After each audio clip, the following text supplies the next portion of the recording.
Today I'm focusing on Mike's toolkit, and I wanted to make sure I showed you some of the things that we have. So it starts with a 2mm hex wrench. This is for adjusting your poles as well as adding a Spectralite to your machine. Our 3mm hex wrench is for adjusting the height of your presser foot and the alignment. It's also used in your timing, but we're not going to use that today. 4mm hex wrench is for the tension assembly and to adjust the handlebars on your M series machine.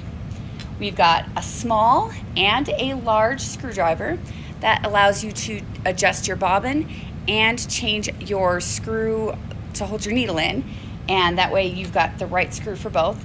A 3/16 Allen wrench for the handles and the wheels, and the 6mm Allen wrench is for the M series handlebars and the new style wheels. And so this gives you all the tools you need to maintain and use for your machine when you're doing maintenance on your own.